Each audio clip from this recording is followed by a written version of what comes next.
Vote चोरी के बाद राहुल गांधी ने शुरू किया वोट रक्षक अभियान। 5 लोकसभा सीटों से की शुरुआत। 2029 तक पूरे देश में तेज किया जाएगा वोट रक्षक अभियान। कर्नाटक सीआईडी के चुनाव आयोग से आनंद का वोटिंग डेटा मांगे जाने पर राज्य के मुख्य चुनाव आयुक्त का दावा, सितंबर 2023 में ही दे दी गई थी सारी जानकारी। कांग्रेस नेता सप्पल बोले, मार्च 2025 में यही चुनाव आयुक्त चुनाव आयोग से डेटा देने की कर रहे थे अपील। आज केरल दौरे पर रहेंगे लोकसभा में नेता विपक्ष राहुल गांधी। दिल्ली से वायनाड के लिए हुए रवाना। कांग्रेस सांसद प्रियंका गांधी पिछले 8 दिन से अपने संसदीय क्षेत्र में डाले हुए हैं डेरा। महाराष्ट्र के मालेगांव ब्लास्ट 2008 के मामले में पीड़ित परिवारों ने बॉम्बे हाईकोर्ट का खटखटाया दरवाजा। जमीयत उलेमा महाराष्ट्र के प्रमुख अशरद मदनी का बयान, नामी क्रिमिनल वकीलों की लेंगे मदद। साल 2000 में हुए दिल्ली टकराव मामले में सुनवाई करेगा सुप्रीम कोर्ट। जेएनयू के पूर्व छात्र उमर खालिद शर्जील इमाम की जमानत याचिका पर होगी सुनवाई। 5 साल से जेल में हैं बंद। इतिहास की किताब में हुए बदलाव पर भड़के सुप्रीम कोर्ट के पूर्व जज जस्टिस नरीमन। कहा, किताब में अकबर को सिर्फ क्रूर, तानाशाह और बड़े पैमाने पर लोगों की जान लेने वाला बताया गया। अकबर और मुगल वंश योगदान की सारी चीजें मिटाई गई।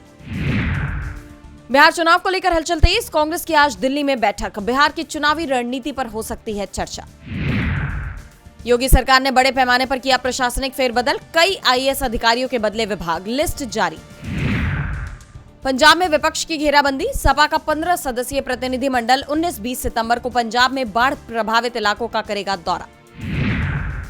हिमाचल में कहर बनकर आया मॉनसून सीजन। अब तक 424 लोगों की गई जान, 604 सड़कें बंद। रूस के कामचातका द्वीप पर 2 बार लगे भूकंप के झटके। रात 12:28 पर और 12:38 पर आया भूकंप। रिक्टर स्केल पर 7.8 और 6.0 मापी गई भूकंप की तीव्रता। पाकिस्तान के पूर्व पीएम इमरान खान ने जेल से सुप्रीम कोर्ट के चीफ जस्टिस को लिखा लेटर। कहा, पाकिस्तान में अदालतें बनी साजिश का हिस्सा। इस्लामाबाद हाईकोर्ट और सरफराज डोगर पर लगाए चुनावी धांधली और पक्षपात के आरोप। पीएम मोदी के दोस्त डोनाल्ड ट्रंप ने भारत को दिया एक और झटका। ईरान के चाबहार पोर्ट को लेकर सभी छूट की खत्म। 2018 का आदेश किया रद्द। भारत के कंट्रोल में है चाबहार पोर्ट। गजा में तत्काल युद्ध विराम के प्रस्ताव पर संयुक्त राष्ट्र सुरक्षा परिषद में अमेरिका ने लगाया वीटो। 15 सदस्यों वाली परिषद में 14 सदस्यों ने प्रस्ताव के पक्ष में किया मतदान। इजरायल पर बढ़ा दबाव। अमेरिका और भारत में चल रहे तनाव के बीच अमेरिका का एक और बड़ा कदम। कई भारतीय अधिकारियों और कॉर्पोरेट नेताओं के वीजा किए रद्द। ड्रग तस्करी से जुड़े होने का लगाया आरोप। रूसी विदेश मंत्री सर्गेई लावरोव ने अमेरिका पर साधा निशाना। कहा, भारत चीन जैसी प्राचीन सभ्यताएं अमेरिकी धमकियों के आगे झुकने वाली नहीं। अमेरिका की धमकी भरी भाषा का भी किया विरोध। भारत में अब रूसी नागरिक भी कर सकेंगे डिजिटल पेमेंट। रूस के सबसे बड़े सरकारी बैंक स्पेर बैंक ने भारत के क्रेडिट मैनेजमेंट ऐप चेक के साथ की साझेदारी। दोनों देशों के बीच आर्थिक संबंध होंगे और मजबूत।